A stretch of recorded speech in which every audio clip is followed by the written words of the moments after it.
Hello friends, welcome back to my channel. If you are new here, my name is Anis. Last वाले video में मैंने आपको सिखाया था that how to give compliments to people in Danish. But today we are diving into something little more colorful. Danish curse words. Remember, this is purely educational. आपको यह वाले जो वर्ड्स होते हैं, गालियाँ, सब जगह सुनने को मिलती है लाइफ में, राइट? मेरा मतलब कि टीवी देखेंगे तो वहाँ सुनने को मिलेगी, मूवीज़ में, गानों में. अगर कोई इंसान गुस्सा है, फ्रस्ट्रेटेड है, तो वो इस टाइप के वर्ड्स का यूज़ करते हैं. But be very careful because while they are part of language, अगर आपने उसका गलत जगह, गलत कंटेक्स्ट में यूज़ किया, you might offend some people, right? So be careful. तो मैं आपको यहाँ पर सिखाऊंगी कि डेनिश लोग डे टू डे लाइफ में किस तरीके के स्वेयर वर्ड्स, कर्स वर्ड, स्लैंग या इंसल्ट्स वाले वर्ड यूज़ करते हैं, उनका लिटरल मीनिंग क्या होता है और उनको किस जगह पर किस तरीके से यूज़ करना है, माइल्डर वाले कौन से हैं, स्ट्रॉन्ग और मोर ऑफेंसिव वाले कौन से हैं, ये सब आप इस वीडियो में सीखेंगे. So let's start. जो सबसे माइल्ड और सबसे सेफ एक्सक्लेमेशन होते हैं, जिनका यूज़ आप कहीं पे भी किसी के भी सामने कर सकते हैं, उनसे पहला है फॉसॉन. फॉसॉन इसका लिटरल मीनिंग होता है सोन के लिए. अब सोन क्या है? यह एक बहुत ही पॉपुलर डेनिश नेम है. तो इंस्टेड ऑफ यूजिंग लाइक फॉर सेटन, जो कि थोड़ा सा स्ट्रॉन्ग और हार्ड हो जाएगा, आप कहते हैं फॉसॉन. इसका बेसिकली यूज़ आपको दिखाई देगा होते हुए जहाँ पर लोग डिसअपॉइंट होते हैं, फॉसॉन, राइट? इस तरीके से बोलेंगे. जैसे क्या हो सकता है, सिनारियो हम एक इमेजिन करते हैं. आप शॉपिंग करने गए, आपको कुछ अच्छा लगा, आपने उसे उठाया और आप काउंटर पे गए. अभी आप तक आपने उसका प्राइस टैग नहीं देखा है, तो जब आप देखते हैं काउंटर पे प्राइस उसका, तो आप बहुत डिसअपॉइंट हो जाते हैं. आपको लगा नहीं था कि इतना महंगा होगा, तो आप बोलेंगे फॉसॉन दे वर ड्यूट, मीन्स ओ गॉश. जहाँ पे इंग्लिश में आपको बोलना होता है ना ओ गॉश, वहाँ पे आप फॉसॉन बोल सकते हैं. फॉसॉन दे वर ड्यूट means oh gosh it was expensive. अब ये जो हमारा नेक्स्ट वाला एक्सप्रेशन है वो भी इसी कैटेगरी का है, विच इज़ फॉर पोका. फॉर पोका का मतलब होता है literal meaning for the devil, but इसका इस कंटेक्स्ट में मीनिंग होगा डार्न इट. सो इस केस में आपको पेमेंट करना है, बट आप अपना वैलेट गाड़ी में ही भूल गए हैं, तो आप कह सकते हैं फॉर पोका या ग्लेम्ट मिन पोंग. फॉर पोका डार्न इट या ग्लेम्ट मिन Pong, I forgot my wallet. And जो हमारा नेक्स्ट कर्स वर्ड है स्कू, ये आया है, इट्स अ कॉन्ट्रैक्शन ऑफ सो गुल, सो गॉड. इसका लिटरल मीनिंग हो सकता है एक्चुअली, रियली. इसको आप इस केसेस में यूज़ करेंगे, जैसे आप इंग्लिश में देखते होंगे कभी आप बोलते हैं ना डैम गुड, तो डैम गुड, डैम कोई एक पॉजिटिव वर्ड नहीं है, बट उसको एक तरीके से यूज़ किया जा रहा है, तो स्कू को आप उस तरीके से ले सकते हैं. इसको मैं आपको एक एग्जांपल से समझाती हूँ. जैसे आप कह सकते हैं हेनिया स्कू फ्लिंक.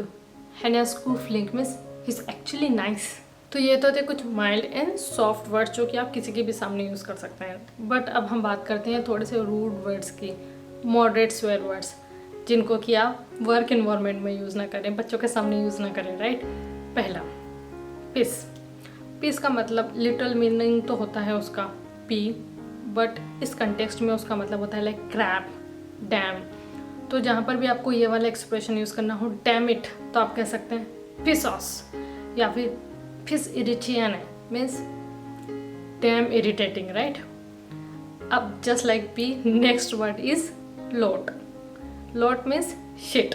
तो ये जो लोट है ये बहुत ही वर्सेटाइल होता है. इसको किसी भी वर्ड के पहले लगाने से वो वर्ड शिटी बन जाता है. जैसे अगर वेदर की बात की जाए तो लोट वेया मीन्स शिटी वेदर. क्लॉकन या लोड मतलब शिटी टाइमिंग, हो सकता है way early in the morning या way too late in the night. तो इस तरीके से आप इसका यूज़ कर सकते हैं. अब ये जो हमारा नेक्स्ट वाला स्लैंग है, इसका मीनिंग सामने वाला कैसे लेगा ये पूरा डिपेंड करता है कंटेक्स्ट के ऊपर. जो स्लैंग है वो है होल केफ्ट. इसका लिटरल मीनिंग होता है शट अप या फिर शट योर माउथ या close your mouth like that. But इसका मीनिंग फ्रेंडली भी हो सकता है और बहुत ज़्यादा रूड भी हो सकता है. डिफरेंट सिनारियोज में डिफरेंट कंटेक्स्ट पे डिपेंड करेगा. पहला, जैसे कि अगर आप अपने किसी दोस्त से बात कर रहे हैं और वो आपको किसी बारे में बता रहा है, बहुत ही इंटरेस्टिंग और फनी स्टोरी बता रहा है कि ऐसा हुआ वैसा हुआ, ठीक है, और आपको लगता है कि बहुत फनी है, तो आप कह सकते हैं हॉल केफ्ट वो at the show means shut up that was funny. But अगर आपने इसी चीज़ को किसी सुपीरियर को अपने से या किसी कॉलीग को ऐसे बोला हॉल केफ्ट मतलब शट अप, तो उनको बहुत ही इंसल्टेड फील होगा और ये बहुत ज़्यादा रूड साउंड करेगा. तो टोन बहुत मैटर करती है यहाँ पर. हॉलकेफ्ट मीन्स शट अप, और हॉलकेफ्ट मीन्स एंग्री टोन में किसी को ये बोलना shut your mouth. So tone and किस कंटेक्स्ट में आप इस वर्ड का यूज़ कर रहे हैं, बी केयरफुल। चलिए अब इंटेंसिटी को थोड़ा सा और बढ़ाते हैं। अब हम और स्ट्रॉन्गर वर्ड सीखते हैं। इन वाले वर्ड्स को जो मैं अभी आगे सिखाने जा रही हूँ, पोलाइट सेटिंग में कम्प्लीटली अवॉइड कीजिए, इनको यूज़ ना कीजिए, ठीक है। तो जो पहला स्लैंग है वो है फॉर हेल्पल। फॉर हेल्पल means for health sake. Example could be फॉर हेल्पल वो आया थ्राट। फॉर हेल्पल वो आया थ्राट means for health sake I am tired. And next expression is फॉर सेटन मीन्स डैम। जैसे डैम का इंग्लिश में यूज़ किया जाता है अच्छी बातों के लिए भी, नेगेटिव चीज़ों के लिए भी, डैम गुड, डैम शिट। उसी तरीके से सैटन का यूज़ कर सकते हैं। लाइक अगर किसी चीज़ से चलते चलते टकरा गए हैं तो आओ फॉर सैटन मीन्स आउच, डैम इट। अब जो नेक्स्ट कर्स वर्ड मैं आपको बताने जा रही हूँ ये बहुत ज़्यादा रूड, बहुत ही ज़्यादा स्ट्रॉन्ग होता है, बट बहुत कॉमन है। इसका यूज़ आपको बहुत ज़्यादा देखने को मिलेगा। एंड दैट वर्ड इज़ फॉर फेनन। फॉर फेनन लिटरल मीनिंग होता है इसका फॉर द डेविल, बट जिस कंटेक्स्ट में इसको यूज़ किया जाता है उसको कह सकते हैं वो होता है, जैसे कि एग्जाम्पल के लिए फॉर फेन नो ते राइना अगेन, मतलब it's raining again. And just like this one, जो हमारा नेक्स्ट वाला स्लैंग है वो भी एक बहुत ही ज़्यादा स्ट्रॉन्ग फीलिंग को बताता है। एक्सट्रीम एंगर, फ्रस्ट्रेशन जब होती है, कंप्लेन कर रहे हैं किसी चीज़ के बारे में, बहुत ज़्यादा परेशान है, तो उस स्लैंग को यूज़ किया जाता है। ट्रेडिशनल स्वेयर वर्ड है and that is craft Elma. Craft means होता है कैंसर, एल मीन्स ईट, सो कैंसर ईट्स मी। या बहुत अजीब तरीके से ये स्लैंग है, क्योंकि हम हिंदी में तो इस तरीके से नहीं कहते हैं, खुद को गाली नहीं देते हैं, राइट। बट या डेनिश में इस तरीके से कहा जाता है। अगर कोई कंप्लेन कर करके थक गया है और उसको अगर गुस्सा आ रहा है तो उस कंटेक्स्ट में वो इंसान कह सकता है लाइक क्राफ्ट एल्माया सो थ्राट एदेया, क्राफ्ट एल्माया सो थ्राट एदेया means I am so damn tired of this. तो चलिए अब हम बात करते हैं कुछ इंटेंसिफायर की। तो डेनिश लोग भी एफ वर्ड का बहुत ज़्यादा यूज़ करते हैं। जैसे कि इंग्लिश में बोला जाता है टायर्ड, दैट इज कूल। सो इसी तरीके से डेनिश में भी कुछ ऐसे वर्ड हैं इंटेंसिफायर की तरह काम करते हैं। जैसे फॉर एग्जांपल रेव। रेव का मीनिंग तो होता है एस, लेकिन इसको किसी भी चीज़ के पहले ऐड कर दिया जाता है टू इंटेंसिफाई। जैसे कि हुल कहना है तो रेव हुल। ये बहुत ही ज़्यादा हार्श इंसल्ट है, किसी के लिए भी आप ये वर्ड यूज़ ना करें। या फिर जैसे कि रेव शुक मीन्स सुपर बोरिंग, कोई चीज़ बहुत ही ज़्यादा बोरिंग थी। जैसे आप कह सकते हैं फिल्मन वा रेव शू मीन्स मूवी वाज बोरिंग। या फिर रेव छुआ मीन्स एस ट्रिप, लाइक कुछ बहुत ही बैड या अनलकी सिचुएशन। जैसे कि अगर आप कहें देवा एंड रेव छुआ मीन्स दैट सट। And next intensifier is skill. Skill means shit, और इसका भी यूज़ बिल्कुल उसी तरीके से होता है जैसे मैंने आपको लॉर्ड का यूज़ बताया था। इसको भी आप वर्ड्स के पहले यूज़ करेंगे। Like skill show means shit funny, really funny. या फिर skill got means really good, very good. या फिर स्किल इरिटेशन है means super annoying. And just like English में होते हैं ना expression like that is incessantly good, तो आप वैसे ही एक्सप्रेशन डेनिश में भी बना सकते हैं। लाइक दे या सुक्त गॉड दैट इज़ इंसेन, या that is very super it means. Next is सिंस्यू। सिंस्यू मतलब सिन मतलब होता है ब्रेन, सू मीन्स बीमार, जिसका दिमाग खराब हो।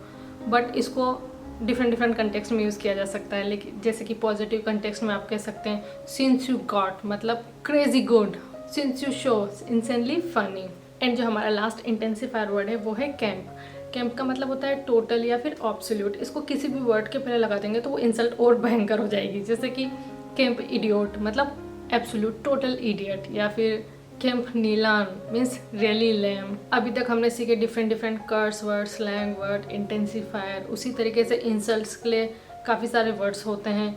ऑफकोर्स आपको उनको यूज़ नहीं करना है, बट सिखाने के पर्पज़ से बता देती हूँ। जैसे कि ऊसल मतलब पिटीफुल पर्सन, रेस्ट। अगर आप जैसे हिंदी में बोलते हैं ना अरे गधा है, तो उसी तरीके से ऊसल का यूज़ किया जाता है। मतलब एग्जाम्पल के लिए आप कह सकते हैं जैसे इन ऊसल खुयोन मतलब a pitiful coward. And name calling के लिए नेक्स्ट वर्ड कुड बी टॉसल, मतलब सिली और क्रेजी। तो इसका कंटेक्स्ट पे डिपेंड करता है। जैसे अगर आपने मस्ती मस्ती में अपने दोस्त को बोला जस्ट फॉर द फन, आई वो एदू टॉसल means you are silly, just fun way में। बट इंसल्ट के केस में इसको इस तरीके से यूज़ किया जाता है, लाइक हेनिया टॉसल ई होल, हेनिया टॉसल ई होल मीन्स ही इज नट्स।